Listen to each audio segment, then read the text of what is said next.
Christine Schiavone, and our show is Spiritual Exploration. I'm here with Stephen Popiotek, who has been a wonderful, welcome guest on my show many times. We were just discussing different shows that we talked about, and some of them I didn't even remember. That's right. Well, like I said, I've done hundreds of shows, and I don't remember every single one. What happened on every single one. You know, I would have to have some memory for that. Yeah, no, it's the same way when I work with clients from years ago. I'm like, what did I say? I don't remember that either. Right? It's too many. Yeah. But tonight we're going to talk about extraterrestrial groups who are around to help humanity. Right. Now, are there groups that are around to hinder humanity? Oh well, that would be a whole other show in itself. Oh, really? I'll bet. But there are those. I literally deal with that every day with clients who are showing up with different energetic cords and implants in their auric field from different groups that are not on the good side, on the negative side, that are working with different governments, defense contractors, and so much of their ideas about trying to suppress humanity, suppress our awakening. They're more about control and trying to create negative timelines. So, so the positive ones we'll talk about today are ones that are helping us to counteract that, and also are connected to more of the star seeds, people here that have galactic reincarnation. So in other words, like the good ones come from one planet, the bad ones come from another one or something, somewhere else? Exactly. Yeah, you can have positive and negative groups that are from the same constellation, and even from the same star system at times. But usually, as you go higher up the dimensions, they usually keep their distance from each other. Yeah, because they're going to be involved in conflict to begin with, so they don't want to stay too close. I guess you can't blame them for that. But and also because it's just more the nature of how the planets evolve. Although you have other situations that are more complicated, like with our solar system, where we've had light and dark back alternating here at different times too. Well, why would extraterrestrials, good or bad, be interested in what goes on here? We're as I would say, contrary to what some people think, we're not just some little dot in the sky that's like in a bad even a bad neighborhood can be a relative term. They definitely want to expand the size of their bad neighborhood to pull people more into it. Any planet that is evolving, usually from like third dimension to fourth. If you're going by I always recommend people to read the Law of One books by Ra. There were some channel books back in the 70s, 80s that were always, for me, some of the best channel material I've ever seen out there that explain a lot of detail about higher dimensions, the cosmology of how souls evolve using the chakra system as a concept, where they apply that to planets. So the same way we raise our kundalini to go up to higher chakras, they say that planets and souls also evolve up through a similar scale of colors. So it'll have different qualities. So we're moving from the solar plexus, the stomach area, to the heart chakra, from yellow to green, and that this is a very pivotal shift because you see the same message being talked about by so many philosophies and religions about love being the whole point of the future, and the idea of basing our foundation of our kingdom and love. Although a lot of times religions go the other way, but the point of a lot of the spiritual messengers has always been about love being the key to grounding heaven on earth, right? And that this is where our planet's evolving into, is this love vibration. Although a lot of negative groups are trying to lower the vibration, right, and keep people out of the heart, keep people more in division and fear and separation. Why do they care? Because these negative groups evolved as well, but they evolved higher on the dark side. Yeah. So they want to suppress the light. They think love is a weakness. They're all about power and control and domination. All these groups that are multidimensional, they're all psychic. They all have mind over matter abilities. So it's a bit like think of like Star Wars with the Jedi, but there's a lot more of them. The whole planets people have abilities. And so the negative ones want to expand. And they also want to get recruits, to join, just like in Star Wars. Like the devil. It's the idea, exactly. But you have that theme being replicated over and over again, exactly, about the temptation, about choosing left or right-hand path. Is in that our planet's shifting into the right-hand path, into where love will be the foundation, where our DNA is evolving to support that. And so we've talked about on the previous shows about the sun being a major catalyst for our DNA evolution. But unfortunately, there's a lot of pollution, things going on that are trying to block our ability to receive that divine light that is coming through our local star system. And there are a lot of manipulation with the environment, on the earth, to try to make us out of sync with those higher vibrations. People put too much focus on the wrong ideas and on technology that tries to block people, especially younger generations, where they get them digitally addicted and substitute the third eye for the AI. It makes them harder to open up their own channels to the topic we're talking about today, in terms of positive galactic lineages that a lot of these people that are here are coming from. I mean, hundreds of millions of people, at least, that are in human bodies are not from Earth on a soul level. Really, here? Of course, and yeah, absolutely. And this is there's a whole movement around that. The star seeds, some people call them wanderers, star people. A lot of different terms different people have talked about over the years. It's the idea of galactic reincarnation. Where there are souls that have evolved up dimensions, and their home world or their planet that they're from is much more evolved than the good side. And but when they see a planet struggling and about to move into a higher vibration, but it's still in the middle of duality. Try to stop it. Well, they want to come, and they're very compassionate and loving, so they'll come want to volunteer. Oh, okay. To incarnate on those planets to help raise the vibration, to provide certain teachings, certain technologies to help the planet evolve and the people. But then negative groups, have the opposite intention, right? So they want to sabotage that process. Yeah, sure. So you have a bit of that chess game going on over planets that are moving from 3D to 4D because it's such a ripe area. It's that point where a planet can either go light or dark when it goes into the fourth level. So this is also why it becomes such an intense playground, so to speak, for light and dark. But there are other deeper reasons about the proximity of our planet, where it's at, history of our solar system, because you've had other planets in our solar system. There's a lot of planets in our solar system that have multidimensional life on it.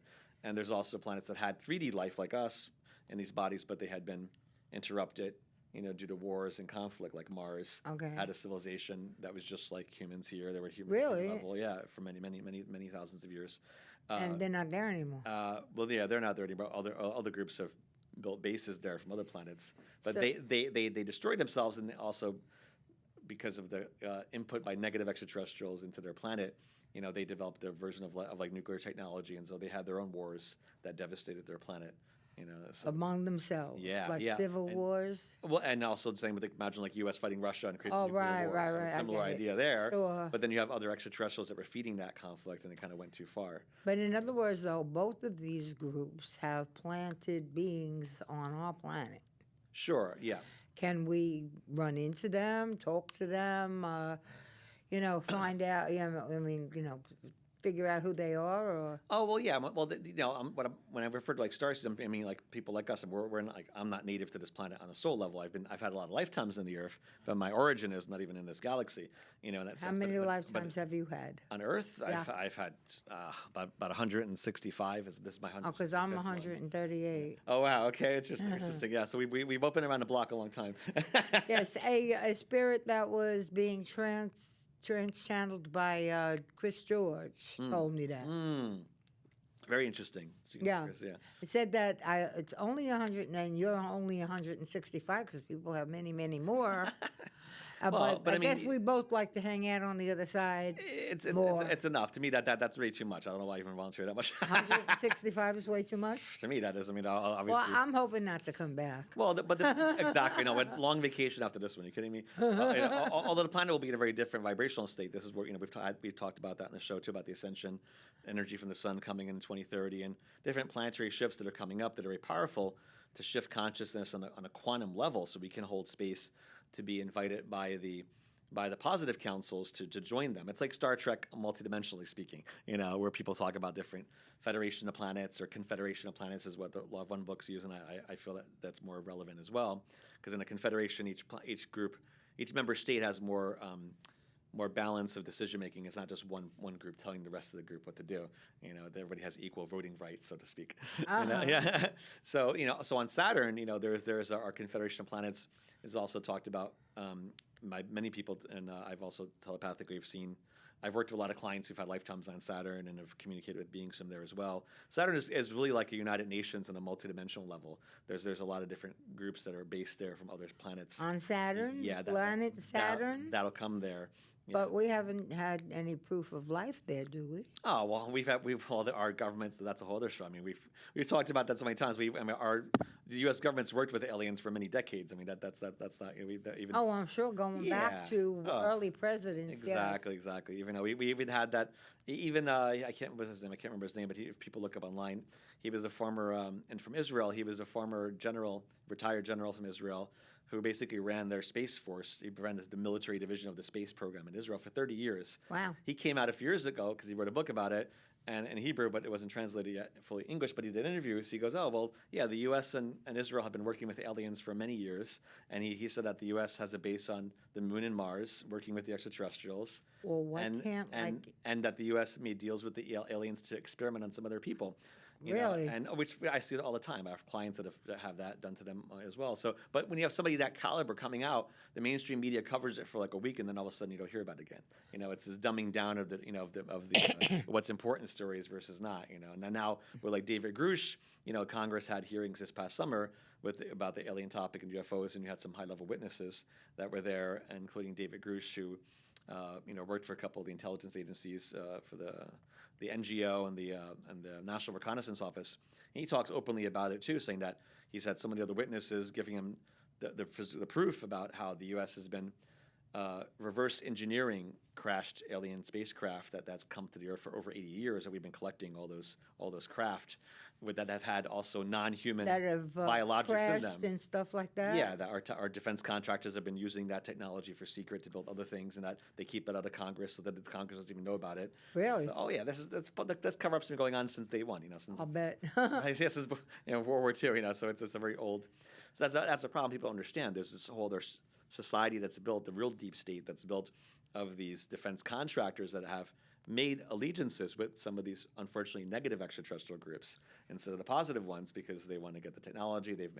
You have different people that are more on the darker side of the fence, and they have more deals with just because the higher ups are more negative, just like a dark occultist working with demons. They'll work the same idea. You literally have dark magicians that are in position of power in these organizations, and so they want to work with the negative beings because it furthers their own growth on the dark side. And so obviously there are good people there too, but this is the problem, is that so many of our governments made treaties with the wrong groups, and now they're trying to clamp down to stop us from making the deals with the positive groups that are trying to come in now to help us evolve and learn. Now, the positive groups want to see us evolve without technology? Oh no, they still have technology, but they're flying spaceships too. I mean, it depends on what dimension they're coming from, because you have extraterrestrials that are multidimensional. So some of them are more physical bodies like us, but the bodies themselves are also evolved, more DNA. Like we're going into the fourth density, or more 4D vibration. We'll all have mind over matter abilities, all telepathic, all psychic abilities fully manifest. People in higher 4D planets, levitate and fly around.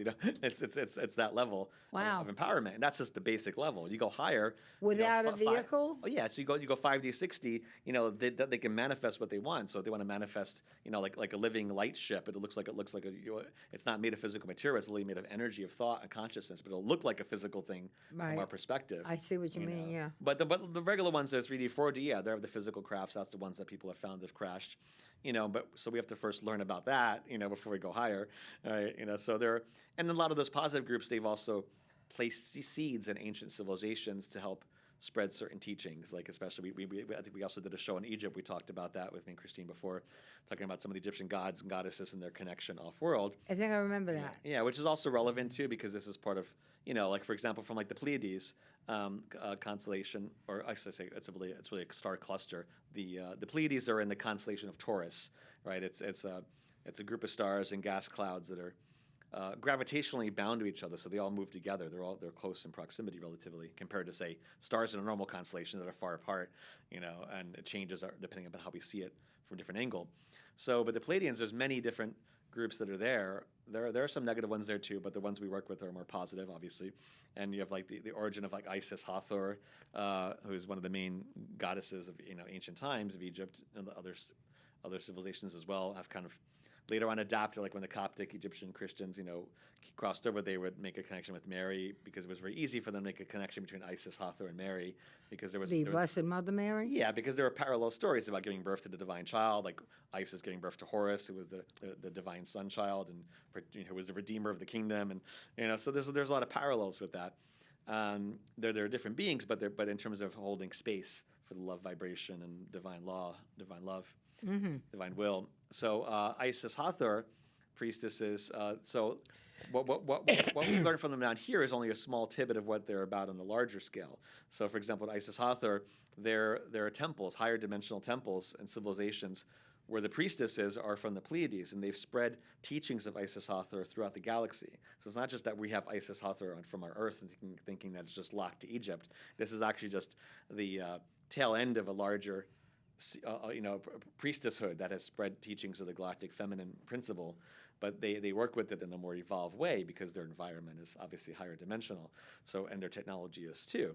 But the point is that they're also based in the Pleiades and with their temples, and they they also, but there's multiple gods, there are multiple beings that are there that have been deified. They're not deities, but they, as you go higher in the dimensions, these higher beings can embody pure principles in a stronger way, kind of like the ascended masters that people talk about here. But you go past that point in that sense, and so of course they want to spread their message of support and assistance in different ways that are unique to their message, to their archetype. Right? If they're dealing with like the energy of Taurus in the astrological sign, right? That which is where the Pleiades is at. That's why Hathor has the cow horns, or like the bull horns, and with the sun disk there, because it's literally pointing to the home. And they literally say in the Egyptian text that, she is connected to the Pleiades, as well as to, Venus, Pleiades, and Sirius A are the three areas where that order of Isis and Hathor are connected to. So again, it's part of like chapters that they form, different star systems that, or orient the teachings a little bit to help ground it there, because every environment's going to be a little different, but there's still common principles, So beautiful about the Divine Mother giving birth, to this divine child, and so the other Egyptian goddess that's popular in that area is called Ma'at, right? She's the one that's with the ostrich feather. We talked about her too before. She's about the truth and divine justice and the power of the spoken word. And similar thing. Her priestesses are also based in the Pleiades. I forgot to mention Isis Hathor group. They're based in the star that's called Alcyone.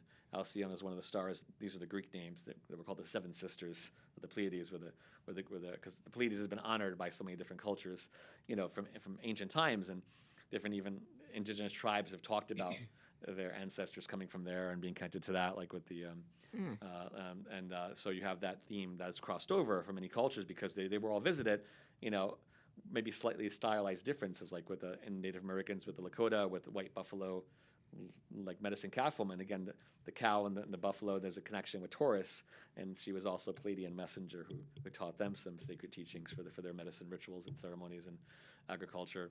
So, in Africa, different tribes have talked about, like, from Sirius A, their ancestors coming from, like... So, in other words, in all these different countries, they see it differently.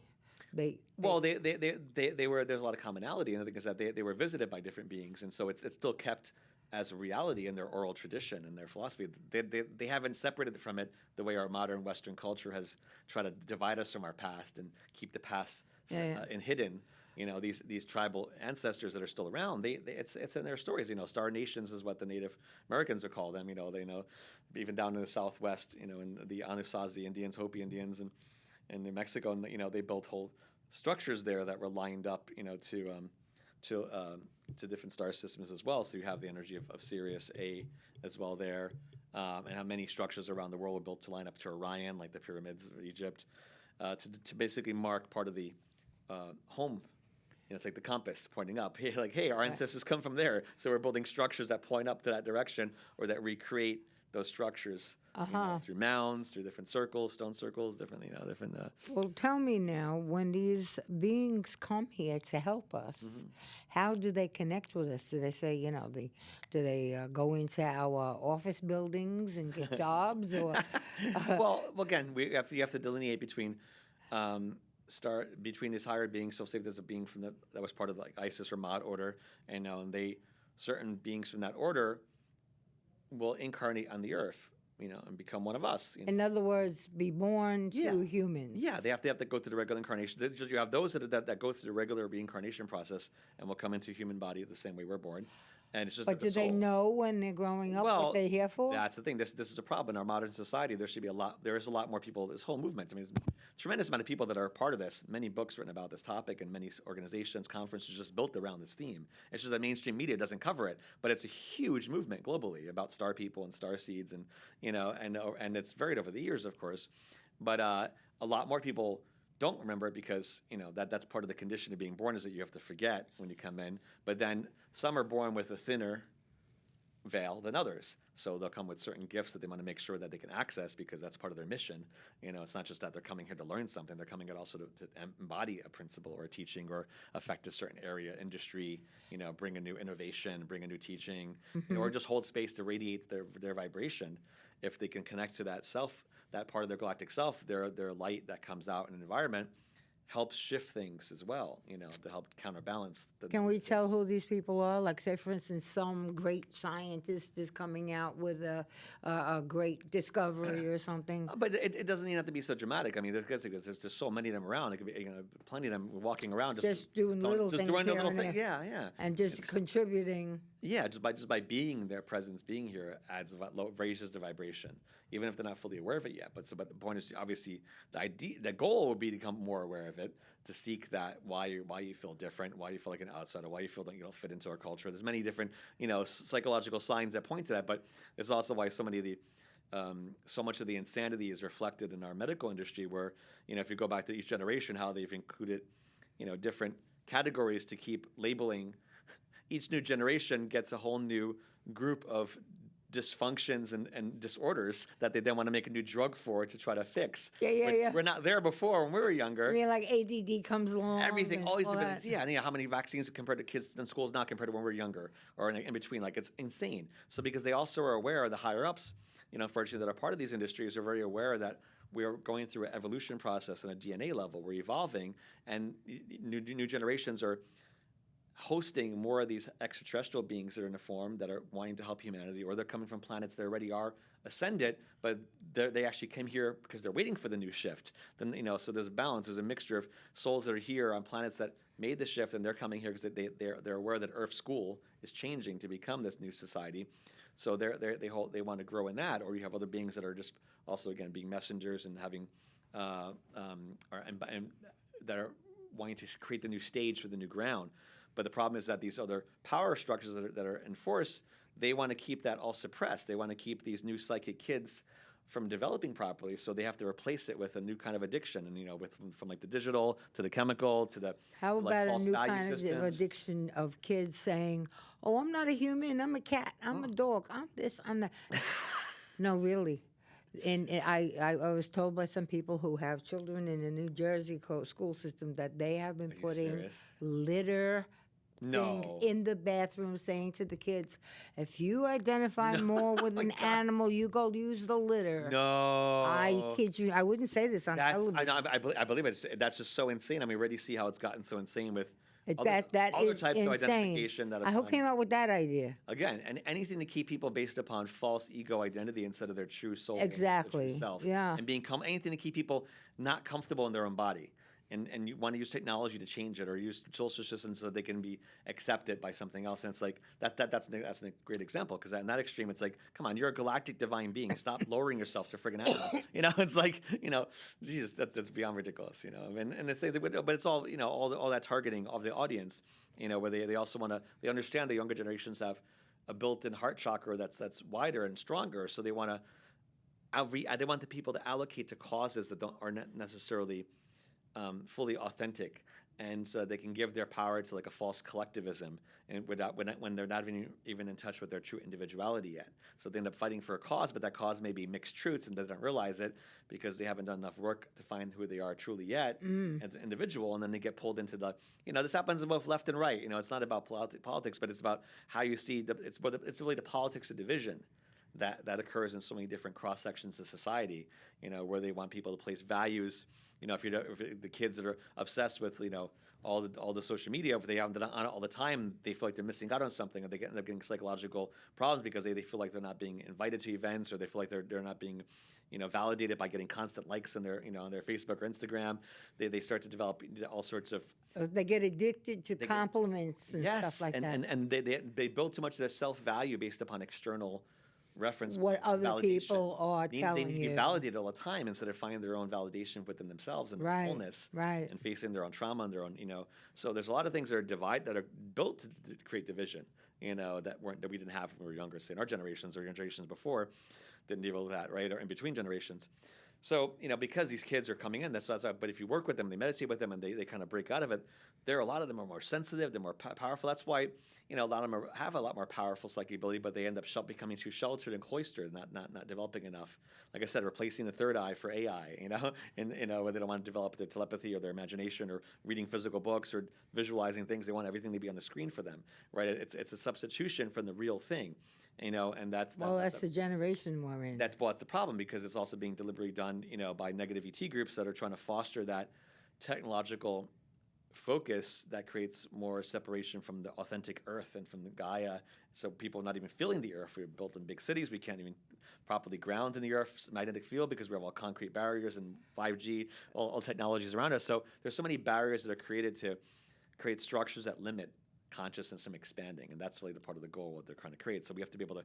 So even in order to, because they're aware that a lot of these people are able to receive telepathic communications if they really choose to or understand that from their higher selves, not from their angels, but also from the galactic beings. So beings in the Pleiades, from Andromeda, from main Arcturus, they're all broadcasting a lot of information to people telepathically and energetically. But we have to invite them in, and we also have to be aware that, hey, we all have a unique lineage that can trace back to these beautiful star systems, and it's our star family. So when we put that away and put that intention out for our star family to reconnect with us, the groups in the dark side are terrified because they know that that's a key part of our evolution, is when people wake up and the veil lifts up and we see all the beings, the spirits, and the angels and beings that are here higher dimensionally. To control us is much more difficult. And then because the choice becomes clear, we are supposed to invite our star nations to be here, and we're supposed to have the Earth become part of this higher confederation of planets, because this is what societies do. They evolve, and they create coalitions that support each other, and they share the uniqueness. Just like the ideals of a positive United Nations before it got corrupted. Having actual truth and sharing cultures and the unique gifts each culture has, but on a galactic level. What about the leadership, though, of all of this? That's also obviously the problem here. Oh, tell me about that. That's for sure. Obviously, you have we have the puppet leaders, and you have the true power behind it, right? Which is many infrastructures of. So you think the same thing goes on in those realms, or? Well, no, not. Or they're not in the positive groups, not in the positive ET groups. No, because everybody has to be on the same page to evolve. Okay. On those planets. You're right. So there's a true collective. Well, the same thing here. We have to be on the same page, but we aren't. Oh no, because also again, exactly, a million ways to divide people, and create alternate forms of identity that people can lock onto instead of their true soul identity. Right? Yeah. And even basic level, understanding the power of the body and what's going on in our body, instead of filling it with so many chemicals and substitute, things that treat us as if we're just like weak, having a drug for everything instead of a vitamin, or doing your own meditation, or being out in the sun, being out in nature, being able to be in the mountain, being reconnecting to the earth, so we understand the foundation here is not just how we knew it before, but it's the foundation is shifting. But if we're not even aware of what the foundation is, how do we know it's shifting? That's true. Yeah, you got a good point there. So, this kind of people so long, they even forget what true nature is about, or what they can access while they're in nature, except for bringing their phones out to the beach. Or so actually, so not just laying in the sun to get a suntan. You want to be able to invite the solar energy in and evolve with it. And also from that same area in the Pleiades, there's also a beautiful group that works with a blue phoenix energy. And again, Egyptians also dealt a lot with the phoenix energy. Greeks did too. Many cultures had the sunbird as an archetype. But it's an actual higher dimensional light being that is there on higher planets. There are phoenix beings, and there are higher beings that are embodied physical bodies or higher dimensional bodies that work with the phoenix in a much more evolved way. They use it as a deeper messenger from their local star to transmit information to other planets as well. It's like the bird tribes for the Native Americans. It's the higher level of the bird tribe idea. Each animal can evolve in terms of how it represents different principles, to different indigenous tribes and different qualities that each animal spirit has. But if you're blending that animal spirit idea with higher dimensional civilizations, you start to see, everything has a higher octave of what it can grow into. Mm-hmm. So with the bird tribe can connect into divine intelligence and the speed and the swiftness, like our astrology, with the signs, the air signs compared to water signs or earth signs have different qualities, as right. a pure thing. So it's a similar idea. These higher planetary civilizations have evolved in their relationship to what the archetypes mean. And so they can build structures and geometries and cities that really hold space for that energy. And they can radiate it out to other planets that could use a boost.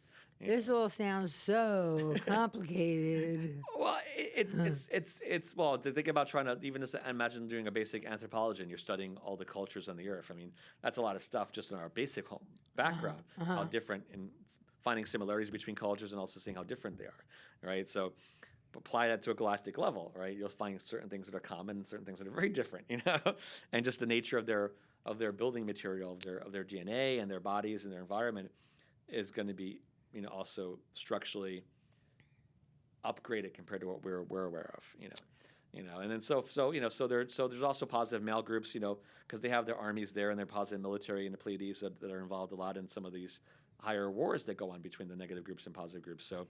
And where did these wars take place? Let's look around the block. I mean, it's happening on the Earth all the time on higher levels and on different underground bases. Oh, you different mean regions. like stuff that's like going on in? Oh, because the cloud, different ships, their actual fights that go on. People don't realize it because they'll block out some of the scenes. There'll be skirmishes on different levels. But the negative groups want to create larger invasion scenarios, but the positive ET groups are helping to stop that.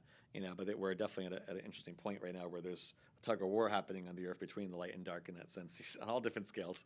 And this Israel thing where they attacked it and all that. So what's that? Has anything to do with any of this stuff? Yeah, there's so much more exopolitics that goes on with our mainstream than people realize. Where you have to understand, even from the words of that I mentioned before about that retired general who was the head of the space military in Israel, talked about how they were working with aliens already for decades. You start to understand that, and piece it together. Well, what's also happening on the grounded level? Because if they're working with ETs that are not the good side, and then you have to re-examine things that are happening. That might have been why this all happened. Well, not a why, but just in terms of who gets what out of what situation. It's always like it's like many predators that lock onto one thing for their own little piece of the pie that they want to grab. Right? They'll have different motivations, but they see something vulnerable, they want to grab onto it. Yeah. So they want to take advantage. Just like different drugs, different gangs wanting a piece of the turf. In different neighborhoods, so they could do their drugs or do their deeds in a certain area of a city. Yeah. It's a similar thing. Different negative ETs will do the same thing. They'll go over there and they'll want to make deals with certain groups because they want to have access to sacred sites. They want to have access to certain vortexes on the planet, like the chakras of the earth, different sacred areas of the earth that have had ancient civilizations for thousands of years. Like in the Middle East, there's a hotbed for all sorts of craziness that's gone on for millennia. So going back to the wars in Iraq and Afghanistan, I mean, it wasn't just about the politics and the oil. Of course, there are different levels of what was going on there and control. Banking industries, they all have their hands in that. There are defense contractors, people that get money for building the new buildings there, like Halliburton, Dick Cheney days, and Bush. I mean, they had their own empire going on of how much they were, create a whole new police state society because we now have a new enemy to target. So you can make policies here that can be used to create a whole new surveillance state, like after 9/11. Everything was created to control people and monitor people and spy on people. The whole Homeland Security, whole agencies were created on a lie, on a created myth that we made up, about Iraq having the weapons of mass destruction, which they never did, but we used it to invade them, right? And it was like, so it's all of so much of our mainstream is built on a bed of lies. And the things that over there, for example, in the Middle East, the ancient temples of Sumeria, ancient civilizations of Sumeria, Babylon were there, right? So Persia had their own like fire temples in Iran, but Iraq, source of so much ancient civilization of Sumeria and Babylon. So there are, anytime you have major devastation and wars going on, there are dark forces that feed off the energy of the people that are dying, that are dead, that are in chaos.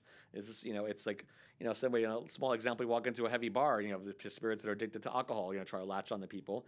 Same thing, you have a place of war and devastation. You have demons and dark forces that are extraterrestrial that grab onto that area because they're all about feeding seeds of discontent and distortion. It's war is a modern day sacrifice to negative beings. That's what it is on one level. People that are organizing it may not be fully aware of it, but other people in the higher tier are. Other people that are working with them are aware of it, and it becomes part of the trade deal. So you think like old bars have old spirits in them that still hang out because they were addicted to alcohol when they were alive? Yeah. I mean, you have some people like that. Then you have lower astral entities that are just feeding off of people's, pain or lack or just the vibration of of addiction, right, has a certain attraction to it that attracts certain negative lower astral I energies guess, to it. yeah. Yeah. That sounds reasonable. Yeah, it's just like having still water attracting bugs, you get mosquitoes in there, but some other things come in there too. You get too long, things start growing in there. You're like, what's in that? Gotta clean that kitchen sink, right? Too many dirty dishes. On a collective level going on here. So that's it. If they can keep enough lower vibration for a long enough time in a certain area, then it makes it more hospitable for them to be there.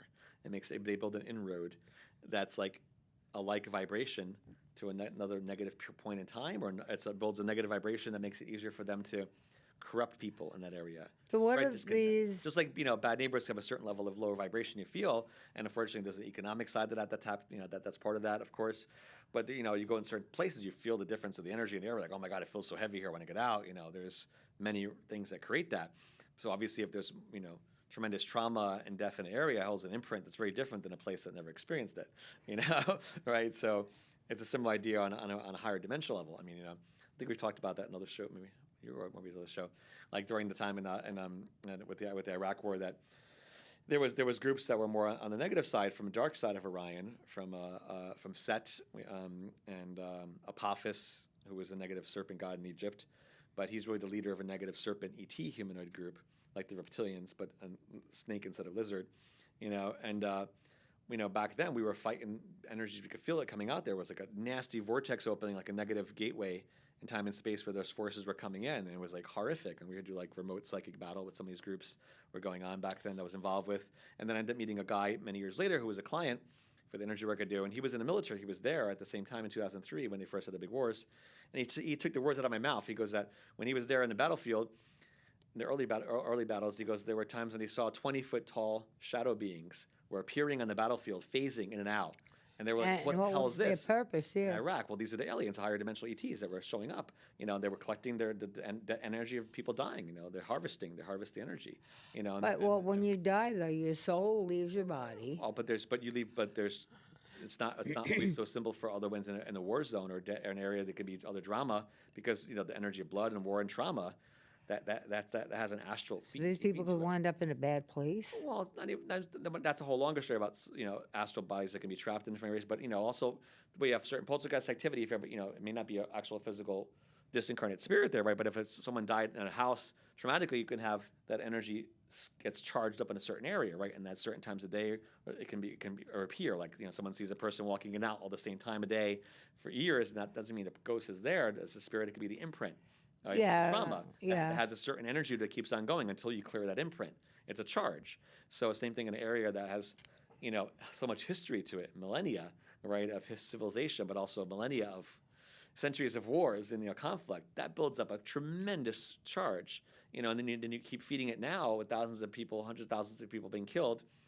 That's a tremendous amount of energy. If these dark forces are just feeding off someone being too angry or being addicted, imagine what they do in a field where you have, literally blood being spilled constantly, and so that's a huge, it's money, it's a currency for them, it's a food for them, literally, So not just demons, but astral entities, but higher negativities feed off of terror. They feed off of fear. They feed off of anger. It's literally food. But they also want to keep certain gateways open in those areas. So another time, that same friend of mine, he saw other times 20-foot tall shadow being walking with these tall, like horde of dog-looking spirits that were also like giant and tall across the battlefield in Iraq. And then he was also involved in the medical field in one of the offices where they kept the first bodies in the mortuary there for all the corpses were there from the first big battles in Iraq. They had bodies moving around by themselves, and including one he said that flew across the room, and then electronic equipment flying off the shelves, microwave How'd that on shelves. happen? Oh, but again, the charge is the beings that are there. Both the Oh, demonic they were and the doing extraterrestrial. it. Yeah, they're charged because it's that energy. They would pick up the dead body and throw it across the the room. combination of the how much is there, what's taking over that person's body, what's trying to harvest energy from it. It's like a bad horror movie, but this is this stuff is happening, and so it freaked him out. He goes, "Oh my God, we're obviously not being told what's also going on here is a bigger war, not just involving humanity." And so he got deeper into research, and he came to the same conclusion I did. He goes, "Oh yeah," he goes, "These groups, physical humans, are worshiping Set. The positive ones are trying to work with Horus as one example that he found, and that these people worshiping Set and Apophis. He goes, they're all around these battlefields, and he was being attacked psychically by people from that group as well, and he wanted help with that, and He found people in Hollywood that were involved in this, temples of Set. They have websites online. This part's not even secret. I mean, they have these dark covens that that work with negative entities. There's a huge amount of them around the earth and around the United States. I mean, they have entire so many books written on like Luciferianism, on Temple of Set, on like vampirism, and these they're very adept in what they do. But a lot of us in light side don't understand that these people there's a lot of them. There's enough of them to be annoying, to say the least. That's an understatement. Understatement of the millennia, right? So anyway, yeah. So back to so all the positive groups. So there are ones we also use the word star heart. I've mentioned that before in other past talks, where it's like the evolution of the heart chakra, where it allows us to receive more love from higher realms, from higher beings. It can appear like a diamond around the aura, where the inside the facets of the triangles are like shafts of light that come in to the heart chakra to help you open up, because we have to be reconditioned to be able to receive love again on a deeper level. It's not just love from here, but love on a bigger level. Love from your Pleiadian ancestors, love from your Andromedan ancestors, love from other planetary groups. So we have to consciously want that and call in it. So like when I work with these positive beings, like Pleiadians, I'll say for example Isis or Ma'at, they always say put the word star heart in front of it when you do the call, when you do the prayer to call them in, because it almost acts like a clearer signal for them. Because if some people just say the name of a constellation, there could be a lot of different groups there. You have to be more specific where you're calling in. Just like it's like I want to call an Earthling. Well, which Earthling? You want somebody from China? You want somebody from Europe or something? Well, that's true. So same thing. You got billions of them. You got to be more specific. Yeah. So like I'll be like I call in the Pleiadian star heart priestesses of Isis Hathor, for example. So also, this way you get the right. It's like getting the right number. Exactly, right telephone number at a higher line. Yeah, exactly. Like Pleiadian star heart priestesses of Ma'at, and then we'll add the star system. Okay, Pleiadian, star heart priestesses, of Isis Hathor from Alcyone. The more specific you can make it, the more likely you get a clearer signal back. Sure. And so that makes sense, right? But people don't always apply that. Same thing with angel. What angel? Well, if you know the name of the angel you want, obviously you get more specific response than if you just say in general, angels. Yeah. Well, you should, if you're going to call on an angel, know their name. This is the same idea. Although sometimes you can call generally, like angels. Your own team of angels. We need millions of you to go over there and take care of that situation. Sure, and even then, I do group work. We do that too. We'll need to intervene in certain areas. You ask, okay, are there certain ones that want to come in, like legions of Archangel Michael that are like the Malachim, or like Archangel Zadkiel the Jupiter, or the Chazmalim, right? So you can call on them as well to kind of spread out an area or to focus their attention, because we'll do that in group work. When we need to help hold space to deconstruct some of these negative thought forms, negative structures that are being put around the earth by the dark groups, we do work to counter some of that. So the positive ETs will give us assignments, and the angels too. So when we do new moon, full moon, or special events, I do also on Zoom as well as in person. We'll invoke them, and we'll remote view. Okay, where is this interference coming from? Okay, it's coming from a certain base, a certain military base, or a certain defense contractor that's working with a negative group. Okay, where is it at? Is it in what state is it in? So we'll lock into locations as close as we can get, and then call the teams in to intervene there, and to be like, no, we're holding witness as divine messengers of the benevolent light that we don't consent. And this is also something that's happening now that everybody, if people listen to the show before the big eclipse on April 8th, is very important, because this eclipse is cutting across like 13 states in the United States in terms of the path of totality, right? We're going to be able to see it from like Maine down to Texas is the full totality, upstate New York. But over here, even New York City, we're going to see like 89% of it. So it's still a lot. That's a lot. Oh, sure. So, I saw the last one in 2017, right? I was in the park with my friends. Oh, nice. It was more partially. I went down south for that one in South Carolina. Oh, dear. Well, we saw the whole thing. It was more total. I think I forgot the path of totality. I think it was going across. And that one came from west, the west all the way down to the south. Yeah, we were at the end point where we're left in South Carolina. Right. So the same idea. So the point is that what they were showing me also is that when we started seeing it already a few weeks ago, trying to clear out some negative energy, is that. But it came this morning also in a dream very strong when I was trying to tell people in the dream plane, other spirits gathering. I said, we really need to have as many people as possible for this eclipse to say, we do not consent to any negative extraterrestrial or any group embody that wants to put shadow energy or negative energy on the path of the eclipse. Eclipse Because will accomplish that? no, a lot of groups are putting dark energy in the path of the eclipse because they want to create catastrophes, they want to create earthquakes, they want to summon the energy for dark reasons. So we'll just have to see what So happens? we need to say that we need to do ahead of time. So we don't consent to any negative group, whether they're human or non-human. We don't consent to any shadow energy or dark energy being put in the path of the eclipse because we want the That's line of right. light to become. That's right. We have to Yes. we have to hold that intention because it's really important. Because they were showing me that if we don't, more or because normally major eclipses and solar flares and gravity can create earthquakes that are part of natural changes.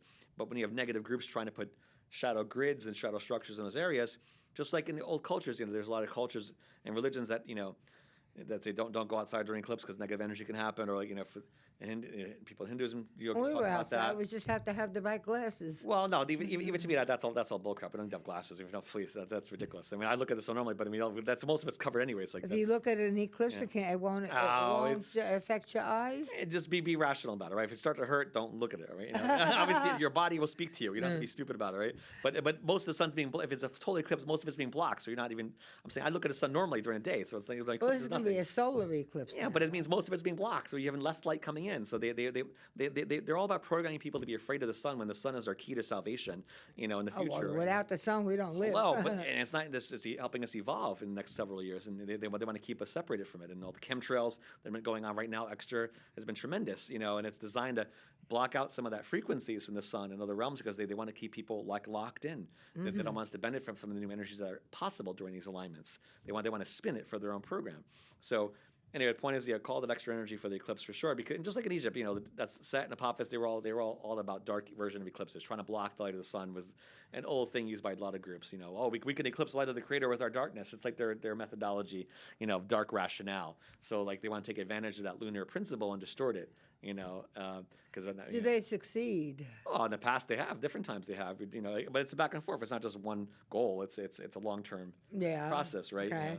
So, but right now, because so many things are critical and this eclipse is so powerful, where it's hitting, it's also hitting by the New Madrid fault line. It's going to cross over, and that was the fault line that created the biggest earthquakes, that made the Mississippi River go backwards, in the 1800s. Oh, I didn't hear about that. Oh, 1811, 1812, like 7, 8 point something earthquakes. It was huge. I can't remember exact 7 point something.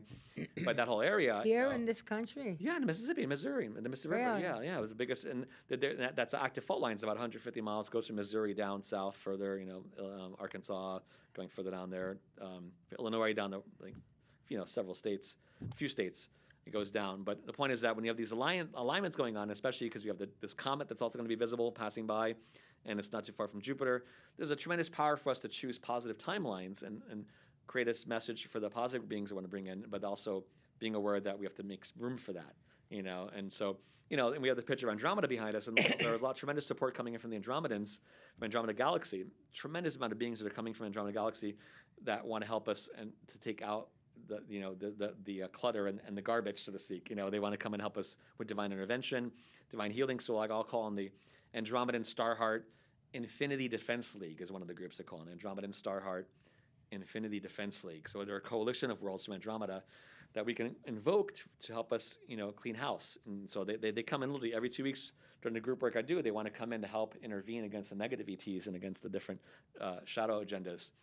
So there are different groups that are, there's one group in Andromeda called the Zaudonians, another one called the Zautonians. They're cute, they rhyme, but they're two of many worlds that are coming together. And there are also beautiful priestesses from there too that have their own kind of bird tribe energy. And so usually I'll call on, them to make a shamanic bridge of light to connect to our area, because it's like evolving our medicine wheel, so we have space to receive the message we want to receive. So it's like feng shuiing, our astral geometry. Like in the Kabbalah, Western magic, that you work on building your astral temple, so you can hold space for the angels and other beings to come in that you want to connect with. So similar idea on a galactic level. So when I build these, I imagine it like a castle, and you have a drawbridge to your castle, and a guy is like that. So I want to make sure that the drawbridge is clear of interference, so you can actually have the bridge there and have the gate open to receive the support you want. So these priestesses of Andromeda, we call them the Andromedan Starheart Infinity Corridor Priestesses. Andromedan Starheart Infinity Corridor Priestesses, because they're building a corridor right from that part of infinity that's filled with divinity to come into our vicinity and make a rhyme out of it, right? So that's the idea of building a bigger drawbridge of light because their ships and their higher dimensional fleets are here. They're all around. They come in to help the Milky Way counteract a lot of negative groups. So when we're doing Earth grid work, the Andromeda is really coming in to help us evolve the planet as well so that we can receive more support from their realm directly. So they're really powerful and to call in there. There are also positive groups from Orion. It's not just negative groups from Orion. In the past, we've talked about like Set from the Egyptian mythology, him having a headquarters, what they call the Orion Empire, that's based in the star system of Saiph. That's one of the bottom stars in the Orion's constellation. But there's many positive star systems there, like in the belt stars of Orion. There's many civilizations there that are all about divine intervention, and again, part of the Egyptian energy of Osiris on a higher level is in the middle star of Orion's belt. But then you have other ones on the left. The three belt stars in Arabic, they're like Al-Nitak, Al-Nilam, and Mintaka, the three stars. So each of those star systems have beautiful, positive civilizations that want to help us too. And the one in Mintaka, there's one planet there that they're called the Trinurians. And they're part of a triple phoenix energy.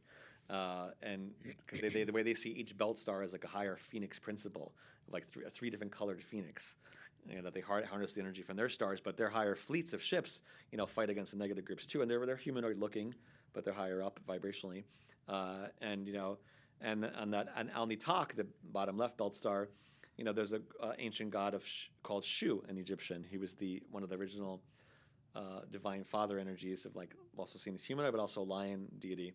There's a higher galactic temple of Shu that's on that star system there as well, where that energy originates from. You have, by the head of Orion, Maisa, the star system there. That's where the original energy of Ptah, in the Egyptian mythology, Ptah was the counterpart to Sekhmet, the lion mother. And Ptah was the master architect, the master sculptor. Okay. So there's a galactic version of that origin story comes from the star that's the head of Orion and Maisa. So they're like a higher dimensional ET group that works with, building positive structures, on multidimensionally to help evolve consciousness. So tell me, as far as these groups are concerned, good and bad, what do we have more of? More good groups or more bad groups? Or? Well, it depends on a galactic level, there's a lot more light than there is dark in that sense. Definitely several times more light than dark in groups, for sure. I think in the Law of One books, I think they said it was. Well, that's good. They said it was a 10-to-1 ratio. But the problem is that the dark groups are very organized and very, very persistent. So, and certain positive groups don't want to deal with them because they're evolved in a higher dimension. They don't always want to deal with the low life. Bad so guys. so they want to be in their heavenly paradise realms, and we're here to hold space for that. But then I realize that sometimes the dark ones try to reach up as high as they can. Not that they can reach that, but they can certainly create disruptions that echo in many realms, right, and time and space. So more positive groups are realizing that they need to come in and also intervene because some of the higher negative groups, are plotting to attack some other worlds that are positive too, and not too near future. And so there's bigger scenarios of like reconciling these ancient wars that have started.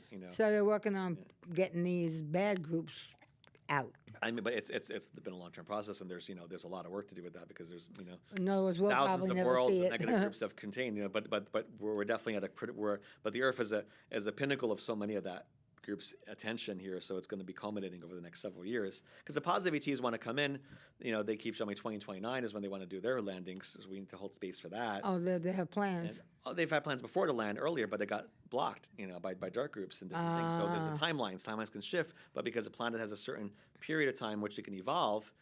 We talked about that in the Ascension show I did with you, where the energy from the sun is coming in now. But once we get 2025 forward, like the acceleration of energy is going to be epic. But also the fighting by the dark is getting stronger because they're trying to compensate for the new light coming in. They need to be more drastic because they understand light is coming in stronger. Well, now the light, though, knows what the score is. Of course. So that's why long term I don't worry about anything. It's just short term there's a lot of drama. So we were trying to make the process more graceful, right? But it's going to be it's going to be a wild roller coaster ride next several years, But the sun energy 2030 is what they keep showing me is the bigger giant solar flares. They're really going to activate people on the physical level on the planet to really shift up. But we're getting small signs of that now with the solar flares getting stronger in 2024 and 2025. So it's important that we, kind of hold space for that. Some of the negative groups want to create, invasion scenarios here and also other parts of our solar system. There's bigger plots that they're planning, but you don't need to go into that right now. But the idea is that it's a lot going on. Where do you So- think all this is going to end? Well, the point is the ascension process. Earth is graduating because the positive Confederation So, of Planets wants Earth to become a member state, just like the United Nations welcoming another country to become a member of it. The Confederation of Planets wants Earth to become part of their So system. it could end with them dispelling these.